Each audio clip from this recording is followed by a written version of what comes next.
Os jogos de azar, como a gente sempre está vendo ultimamente no nosso país, tem ficado cada dia mais comum. Inclusive, o projeto de lei número 186 de 2014 acabou legalizando esse movimento aqui no Brasil. Em resposta a isso, surgiu o movimento Brasil Sem Azar e hoje a gente vai conversar com um dos fundadores desse movimento para explicar tudo, como funciona, quais são os principais objetivos. Roberto Lazerri. Roberto, primeiramente, eu queria que você explicasse para o pessoal de casa qual é o principal objetivo do movimento e como ele surgiu. Ele surgiu em 2016, como você muito bem falou, para enfrentar a possibilidade da legalização do projeto 186 de 2014, que queria exatamente legalizar os jogos de bingo, cassinos e jogo do bicho no Brasil.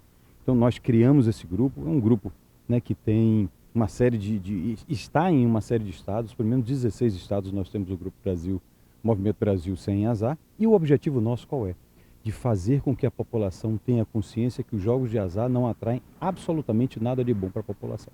Muito pelo contrário, a gente está vendo a realidade das bets, que tem destruído a nossa sociedade, destruído o nosso varejo, o nosso comércio, feito com que as pessoas se suicidem, feito com que as pessoas tenham problemas sérios psiquiátricos.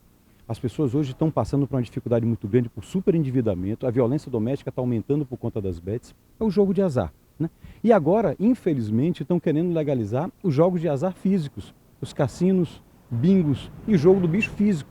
Ou seja, a pessoa pode acordar um determinado dia no Brasil, até o final do ano, e já tem um bingo instalado na sua esquina. Você tem um cassino instalado na sua cidade.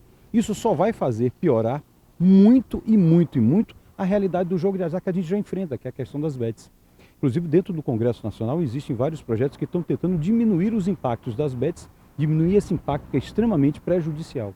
E se nós pensarmos que tem alguém ainda pensando em legalizar os jogos físicos, aí você vai completar todas as faixas etárias, porque quem joga em celular, né, geralmente bets, são pessoas entre 18 e 49 anos, e quem joga nos espaços físicos são as pessoas acima de 50 até 80 anos. Ou seja, nós vamos completar todas as faixas etárias disponíveis para o jogo. O Brasil pode virar o país que tem mais quantidade de jogadores no mundo. E isso vai fazer com que a nossa sociedade sofra, que os nossos cidadãos sofram e que o nosso comércio, a nossa indústria e a nossa economia sofra também. Então, é muito importante que a gente resista a esse projeto que está para ser votado agora no Senado Federal, cujo relator é o senador Irajá, que é daqui do estado do Tocantins, e que ele, infelizmente, na minha concepção, demonstrando pouca sensibilidade à tragédia que já está acontecendo com as bets, ele tem se manifestado favorável a esse tipo de projeto.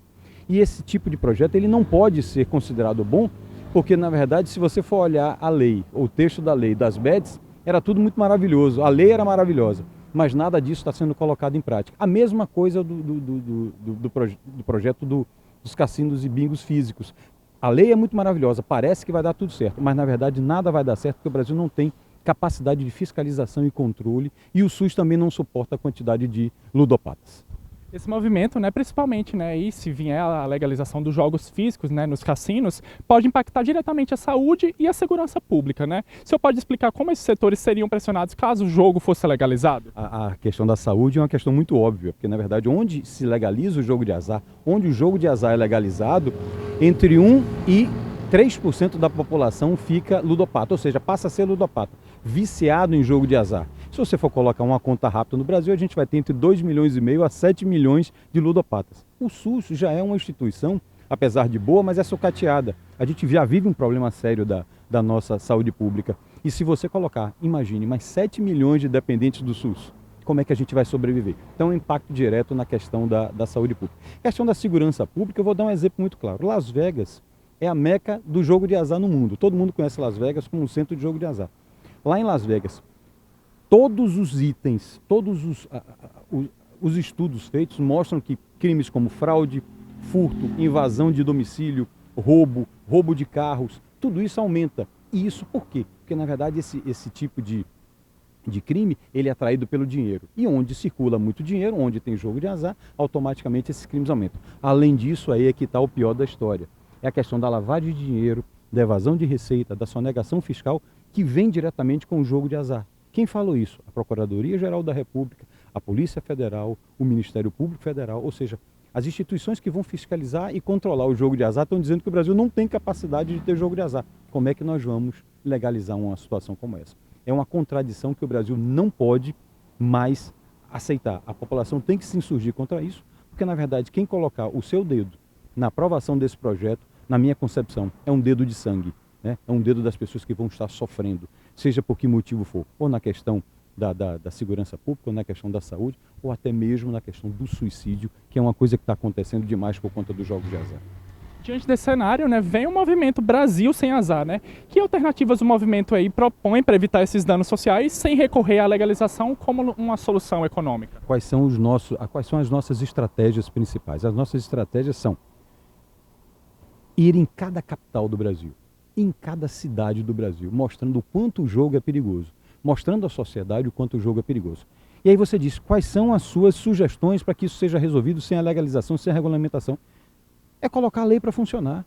Se a lei está dizendo que é uma contravenção, que o jogo de azar não pode acontecer, porque na verdade é uma contravenção, é garantir que os cassinos clandestinos sejam fechados, que os bicos clandestinos sejam fechados. É garantir que a segurança pública, os agentes públicos, não sejam subornados por essas pessoas. É garantir que o jogo seja coibido dentro da lei. Não precisa legalizar, até porque a legalização não afasta o comércio marginal. E eu vou lhe dar um exemplo. O cigarro é legalizado no Brasil? 40% do cigarro consumido no Brasil é contrabandeado.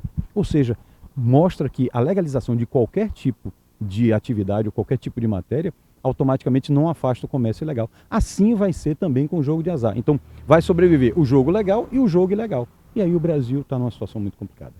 Muito obrigado, Roberto, pelas informações. E é um movimento que a gente sempre tem que ficar atento, principalmente na nossa situação atual do nosso país, que a gente sempre vem vendo jogos de azar cada dia mais frequentes e casos, infelizmente, muito tristes de desfechos que pessoas acabam jogando e acabam tendo um destino bem triste. A gente volta com você aí no estúdio.